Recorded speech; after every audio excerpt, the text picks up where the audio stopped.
Israel reconoció que atacó a Qatar. Es la primera vez que se atribuye un golpe en el país árabe.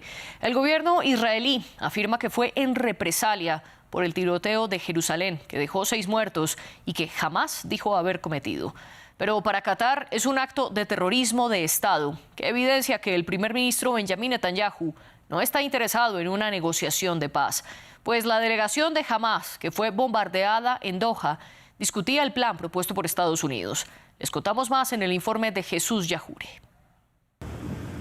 Condena internacional contra Israel por el ataque que tuvo como objetivo a líderes del grupo Hamás. Este miércoles llegó a Doha el presidente de los Emiratos Árabes Unidos en una visita no prevista como muestra de solidaridad con Qatar. Cuestionado por el bombardeo que no logró sus objetivos, el embajador del país en Estados Unidos dijo que si no sucedió ahora, será la próxima.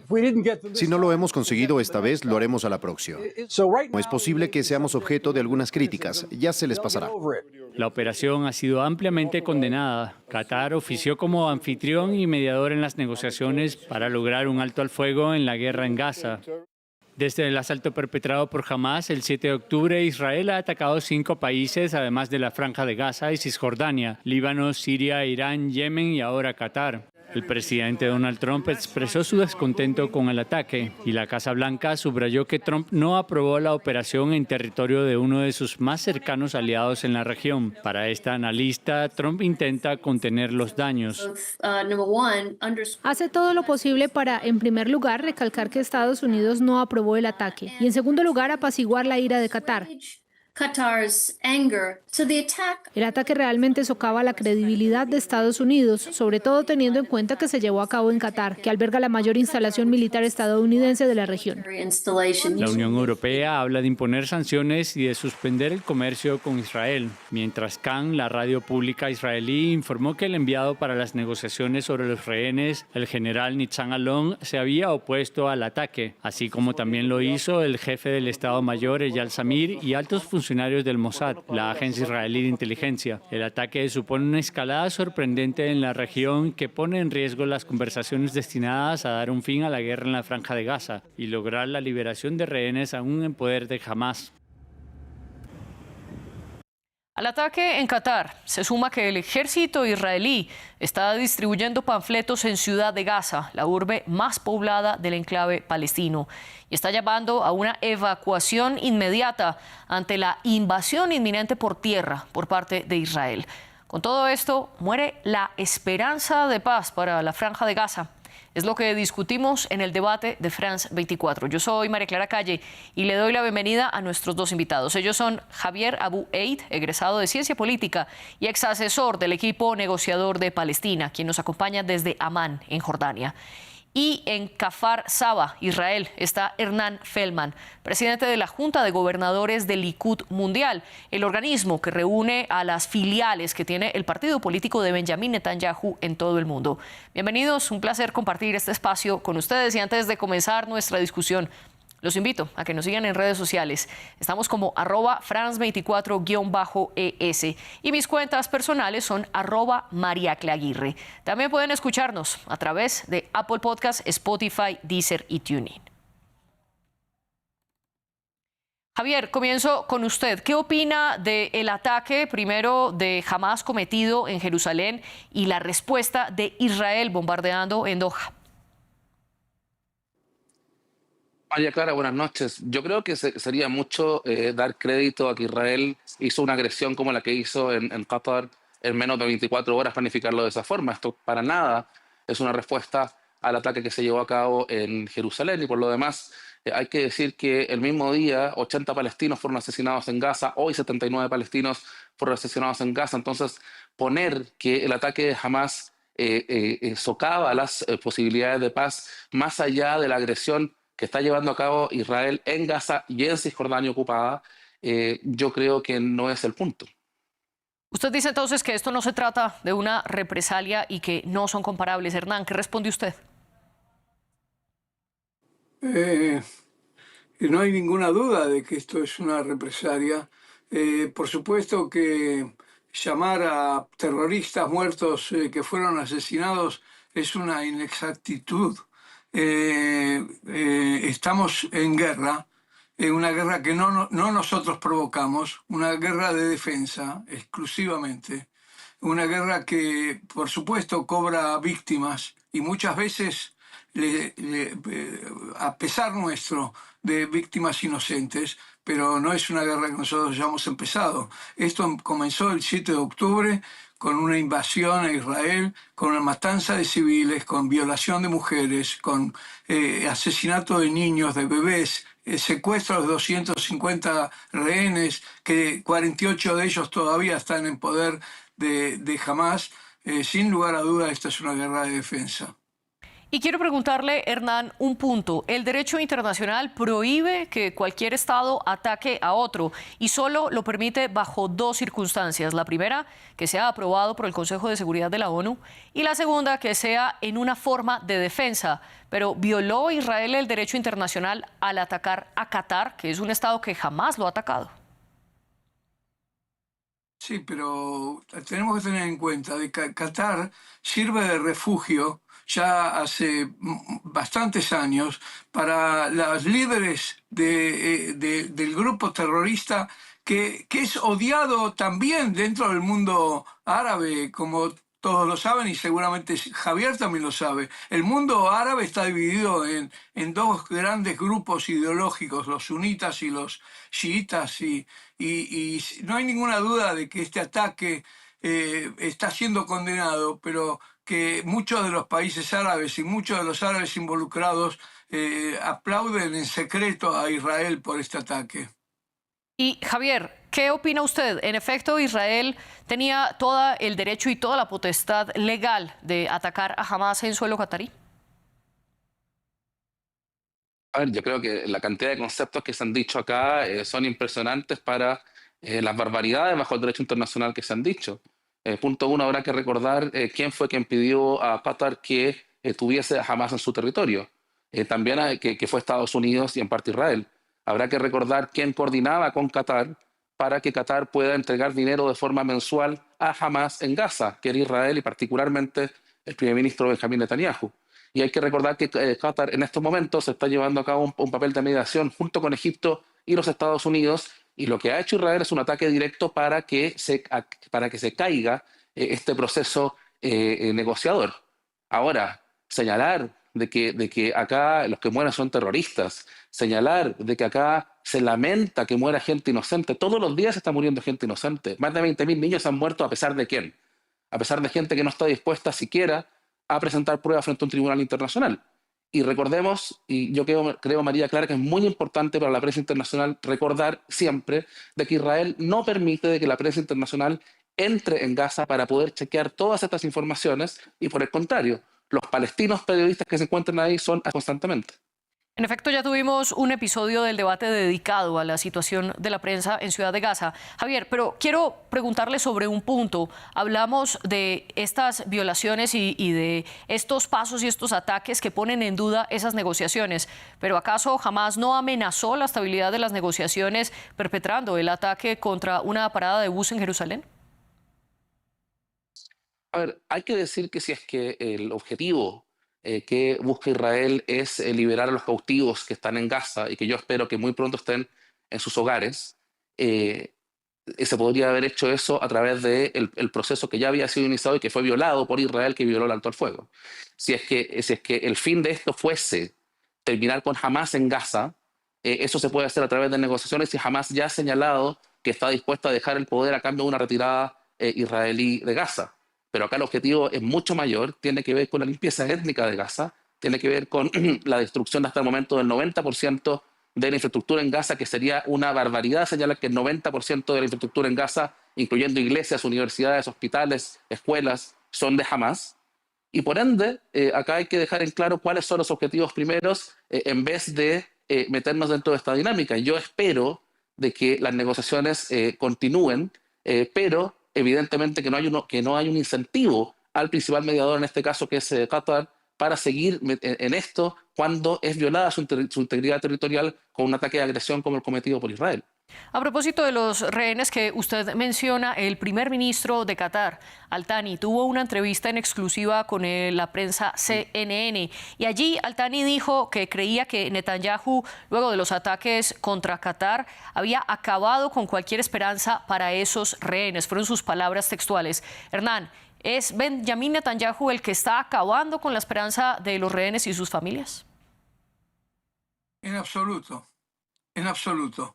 Al terrorismo hay una sola forma de luchar con él y es liquidándolo. Cuando habla Javier de hechos parciales, por ejemplo, de que Israel en la guerra ataca hospitales, escuelas, etcétera, etcétera, olvida de decir que jamás en forma muy clara, utiliza también hospitales y también escuelas para resguardarse atrás de la población civil palestina, utilizándolos como escudos humanos para que Israel no pueda atacar esos lugares.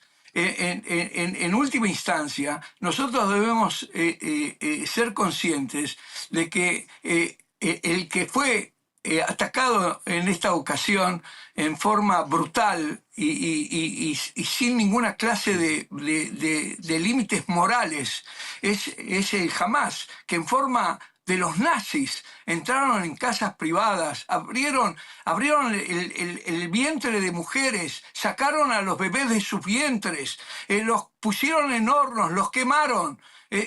Todas estas realidades que vivimos acá son no de seres humanos, son de animales, no de terroristas, incluso portadores de la bandera de la paz. ¿En qué forma ridícula se puede hablar de eso?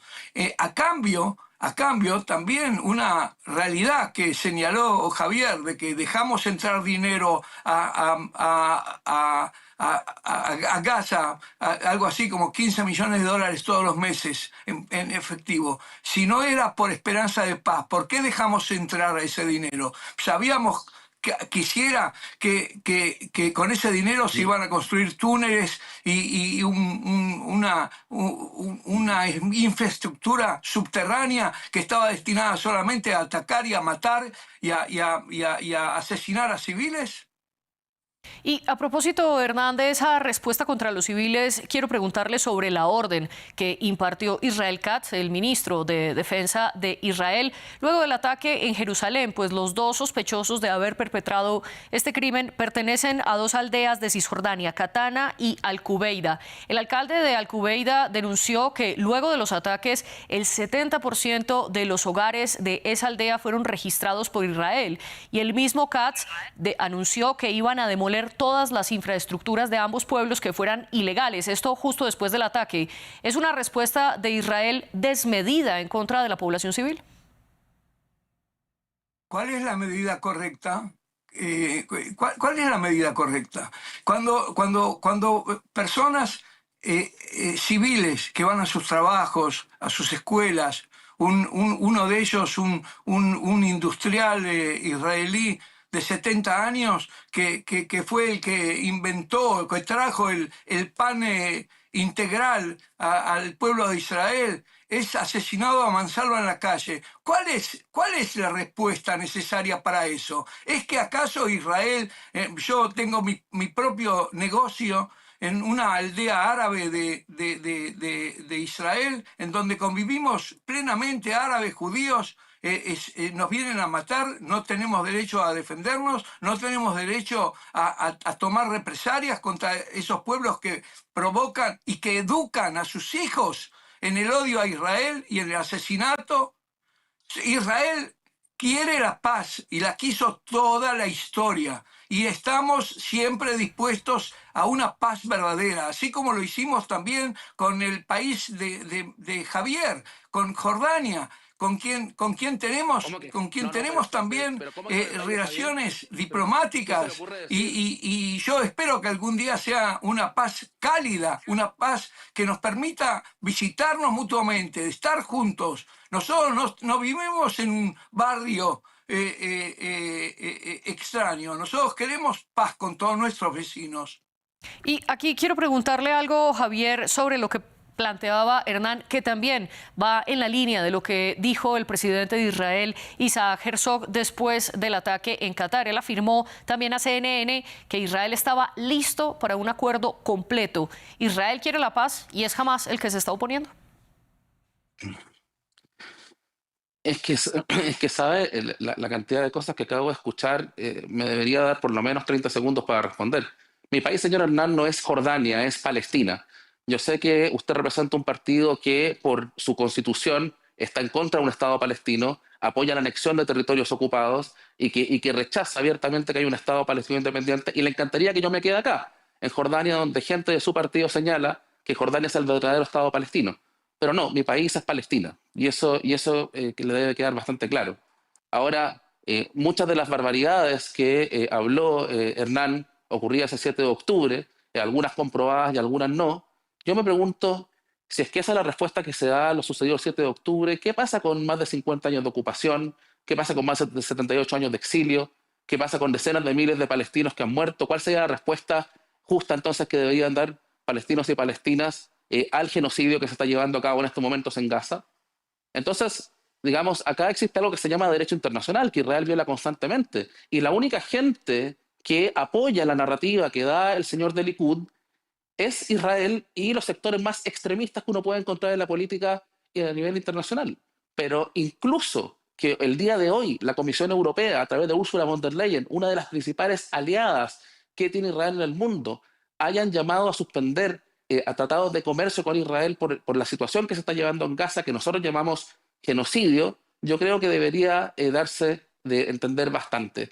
Y en cuanto a lo que usted me dice del señor Herzog, que es una persona que señaló en los primeros días de octubre que en Gaza que no existe ningún civil inocente, yo creo que es una persona que simplemente no tiene ningún mandato político para hablar, y la respuesta la está dando Benjamín Netanyahu y su gobierno extremista todos los días, no solamente, insisto, en Gaza, sino que también en los ataques en Cisjordania ocupada y ahora también regionalmente. Y respecto a la postura que usted dice, Javier, que solamente algunos sectores de Israel estaban respaldando este ataque en Qatar, se conocieron nuevas informaciones sobre la postura de Donald Trump. En un inicio, el presidente estadounidense dijo públicamente que no estaba del todo contento con el ataque, aunque sí respaldaba y sí creía que atacar a Hamás era un objetivo digno. Ahora, el diario The Wall Street Journal está reportando que Trump tuvo una llamada telefónica el martes con Benjamin Netanyahu y que fue bastante acalorada, y que en esa llamada Trump le dijo a Netanyahu que atacar en Qatar no era una decisión sabia. Hernán, ¿se equivocó Israel esta vez? No, en absoluto. No solamente en absoluto. Yo tengo mis serias dudas de que Israel no recibió una carta blanca de parte de Estados Unidos. Qatar tiene una base americana en su tierra y no creo que aviones israelíes puedan volar en cercanías de eso sin tener el visto bueno de América. Pero por supuesto que yo no estoy en ese tema y no lo puedo discutir. Pero yo quiero sí contestar a Javier con algunos hechos históricos. Javier se olvida de que en el año 1947 hubo una decisión de las Naciones Unidas que hablaban de la partición de esta parte de lo que es la tierra histórica de Israel.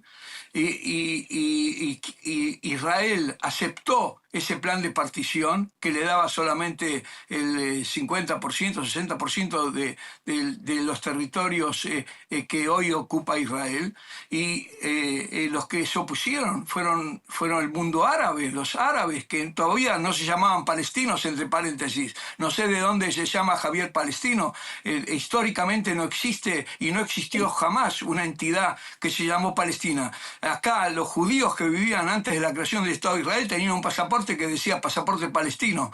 Pero de todas formas, cuando habla Javier de ocupación, 50 años de ocupación, está hablando de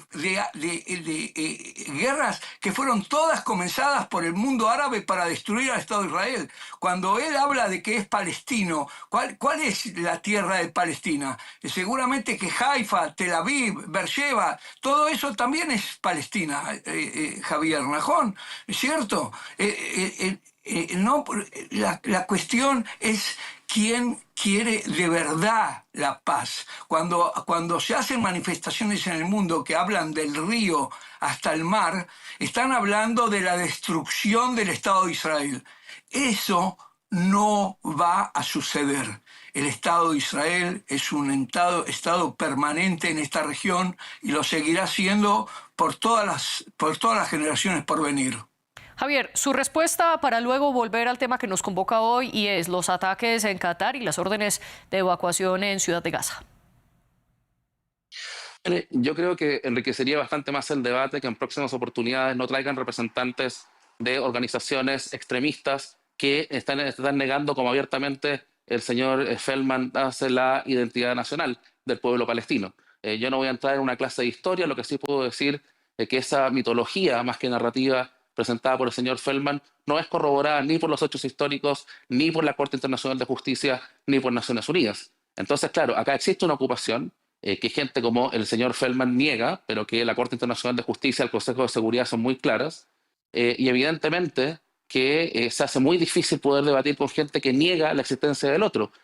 Palestina ha reconocido la solución de dos estados, algo que Likud, lo que representa el señor Feldman y que está en el poder en Israel, está en contra.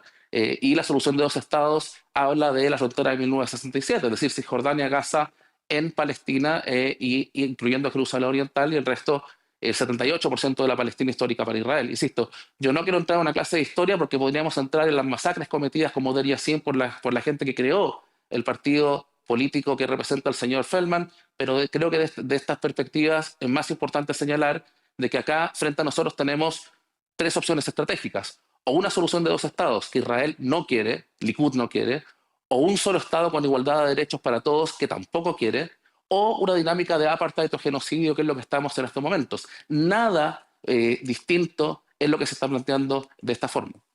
Usted habla de apartheid y genocidio. Hernán decía anteriormente que es necesaria una invasión terrestre por parte del ejército de Israel, concretamente en Ciudad de Gaza, para garantizar que jamás no esté utilizando como escudos humanos a los civiles y poder sacar a este grupo de allí. ¿Usted qué responde? En efecto, el ejército de Israel, Javier, necesita entrar y apoderarse de toda Ciudad de Gaza.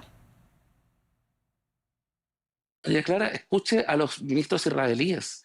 Ellos no están hablando de una evacuación. Además que si es que usted ve lo que dice Naciones Unidas, ¿dónde va a ir la gente? ¿Dónde va a ir 1 millón de personas? En el Magazzi, que es donde las fuerzas de ocupación señalan, no existe absolutamente ninguna posibilidad, porque no hay lugar. Acá lo que dicen políticos israelíes, ministros israelíes, que hay que tomar muy en serio, como el señor Smotrich, es que Gaza debe ser ocupada, destruida completamente incluso ser colonizada. Yo no creo que Israel vaya a colonizar en la ciudad de Gaza, pero sí, evidentemente, cuando se habla de que se va a convertir la ciudad de Gaza en algo como Jabalia o Bet Hanun, es decir, completamente destruidas por el suelo, una ciudad de miles de años de historia, yo creo que es para preocuparse y eso no debe ser llamado evacuación, sino que simplemente limpieza étnica. ¿Es una limpieza étnica, Hernán, la orden de evacuación en Ciudad de Gaza? No solamente que no es una... estamos en una situación en donde, lo escucho a Javier decir genocidio, ya lo repitió varias veces en esta conversación corta, cuando el único país del mundo en guerra, en este momento debe haber por lo menos 10 zonas en conflicto y guerras en el mundo, el único país del mundo que advierte a la población civil cuando va a bombardear un lugar y le pide a la población civil abandonar el lugar. Fíjense lo que pasa entre Rusia y Ucrania, ¿no? En donde caen bombas en poblaciones civiles todos los días. Israel hoy repartió millones de panfletos pidiéndole a la gente que se retire de las zonas en conflicto para dejar solamente a los terroristas frente a nosotros. ¿Quién se opone a la evacuación esa? Gaza, se opone el Hamas, que necesita a la población civil para autodefenderse. Es una cosa increíble que todavía se siga hablando de genocidio cuando Israel lo único que hace es tratar de llegar a un acuerdo de paz que traiga a los secuestrados de vuelta a sus casas, a aquellos que están vivos y a aquellos que están muertos a sus tumbas. Está dispuesto Israel a liberar miles de terroristas que van a poner en peligro a Israel, pero estamos dispuestos a liberarlos. Y queremos solamente la seguridad de que jamás no va a seguir gobernando Gaza para no convertirse nuevamente en un peligro de existencia para el Estado de Israel. En el momento que Hamas decida retirarse del gobierno de Gaza y no estar armados, en ese momento va a haber un acuerdo de paz. Usted decía que solo Hamas se opone a la evacuación de Ciudad de Gaza. Sin embargo, esto no es cierto. Por ejemplo, la OMS, la Organización Mundial de la Salud, que pertenece a la ONU, está denunciando que esas órdenes de evacuación contra los dos únicos hospitales que siguen en pie en Ciudad de Gaza son en contra de ese derecho internacional humanitario, porque es imposible evacuar a los pacientes que hay allí. Además, Javier plantea que Al-Mawasi, que es la zona de refugio que está proponiendo Israel, no tiene la capacidad para recibir a 1 millón de personas, que son la cantidad de personas que habitan en Ciudad de Gaza. ¿Para dónde entonces pueden ir, Hernán, estas personas a las que se les está ordenando que evacúen Ciudad de Gaza? Hasta el día de hoy, Israel atiende en sus hospitales a niños y a enfermos de Gaza. Hasta el día de hoy. Muchos de los asesinados que vivían en las fronteras con Gaza por los palestinos son gente que utilizaba sus autos privados para llevar a enfermos de Gaza a los hospitales de Israel. Israel se comprometió para los evacuados en crear hospitales de campaña que sin lugar a dudas van a ser mejores que los hospitales normales que hay en Gaza.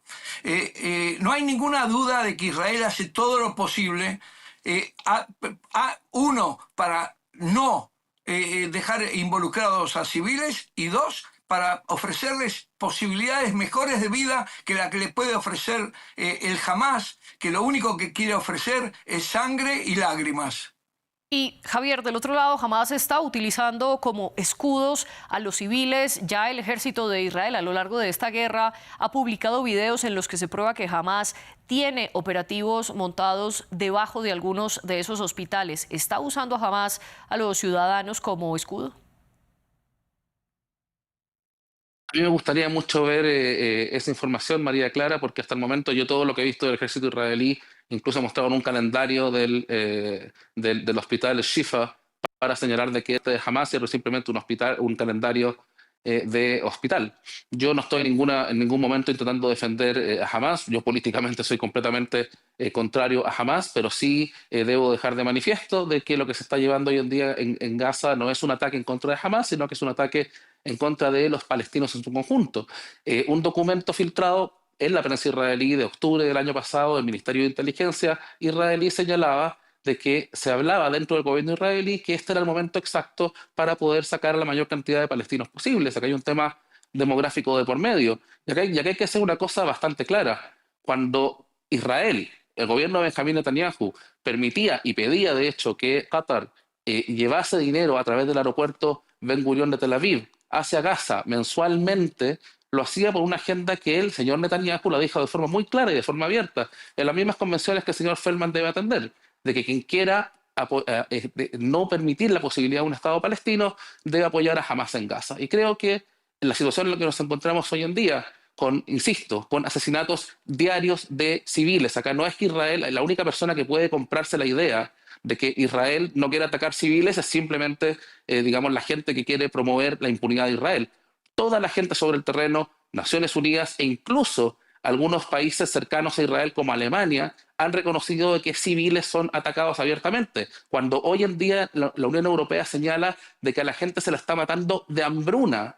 Eso es algo que evidentemente la Unión Europea no quería decir, pero se terminó diciendo por la cantidad de pruebas al respecto. Por ende, María Clara, yo de verdad creo de que acá lo principal debe ser evidentemente terminar, insisto, con el genocidio, que no digo yo que sea genocidio, sino que son los términos que incluso la Organización de Derechos Humanos, B'Tselem, en Israel señala que es un genocidio, y las principales organizaciones de expertos en materia de genocidio lo dicen. El primero que lo dijo, por lo demás, fue el experto en asuntos del Holocausto, Ras Sigal, que es un ciudadano israelí, que es una eminencia a nivel internacional, que el 13 de octubre del 2023 ya señalaba que esto era un manual de genocidio.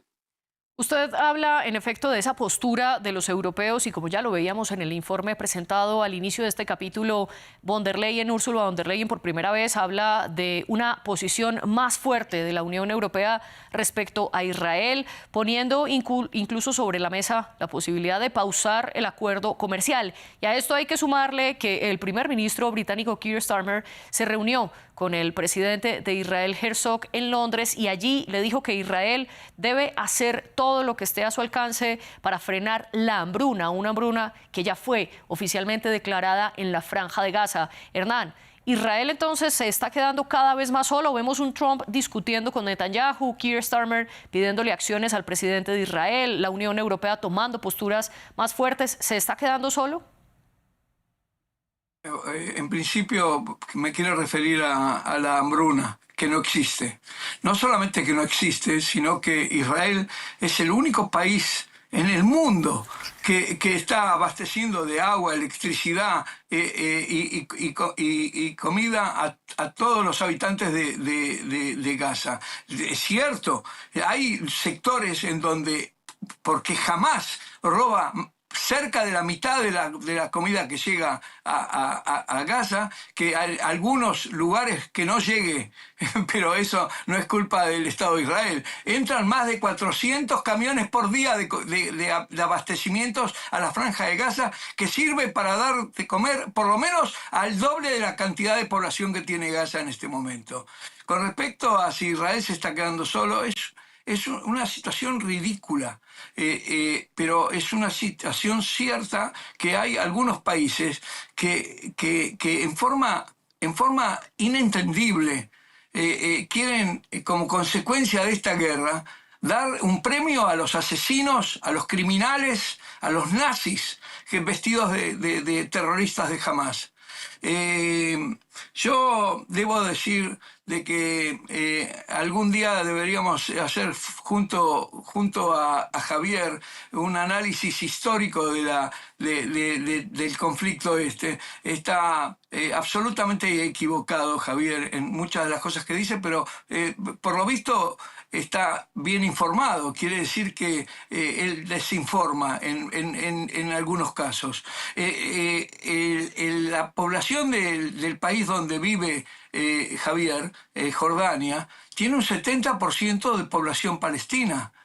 Yo creo, así como los drusos, cuando fueron atacados en Siria, recibieron la solidaridad y el apoyo de los drusos israelíes, yo creo que la población palestina de Jordania debería hacer un esfuerzo y recibir unos cuantos miles, decenas de miles, algo simbólico incluso, de palestinos de Gaza, para darles de comer, para darles abrigo, para darles vivienda. ¿Por qué no lo hacen? Hernán, discúlpeme, lo rectifico brevemente. Sí hay una hambruna declarada oficialmente por Naciones Unidas desde el 22 de agosto del 2025, una declaración que se oficializó una vez la ONU analizó los datos que da la Clasificación Integrada de Seguridad Alimentaria en fases, y que todo apuntaba a que en efecto hay una hambruna que ya fue oficialmente declarada. Javier, muy brevemente, se está quedando... No dije que no hay, No dije que no hay, dije que hay, pero que es consecuencia del robo de esos insumos que comete Hamás todos los días. Sí, Javier, se nos está acabando el tiempo y quiero preguntarle muy brevemente, ¿se está quedando solo Israel?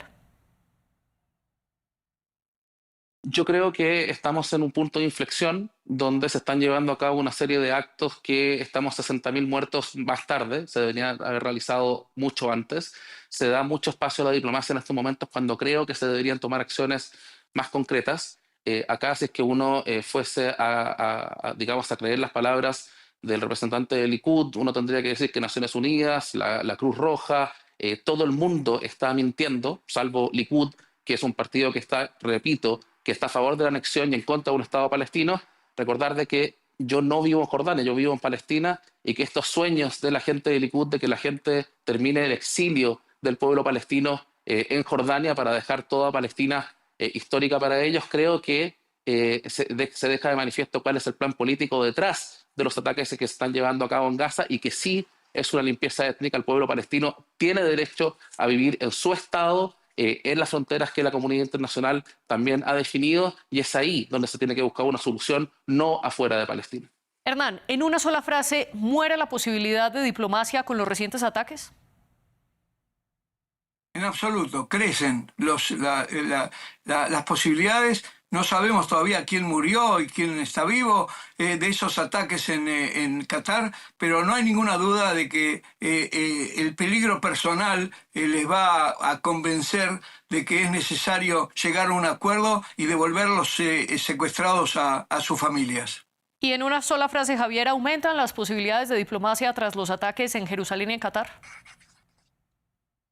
En lo más mínimo. La situación se complica bastante, sobre todo porque el ataque se llevó a cabo en Qatar. Yo espero, en todo caso, que se busque alguna otra fórmula y que en este caso la presión internacional impulse a que Israel termine con este genocidio, acabe la ocupación y se pueda lograr un acuerdo. Javier Abu Eid y Hernán Feldman, gracias por acompañarnos en el debate de France 24. Esta vez la jefe de edición fue Laura Garzón y la jefe de invitados Natalie Quiroga. A ustedes, gracias por elegirnos.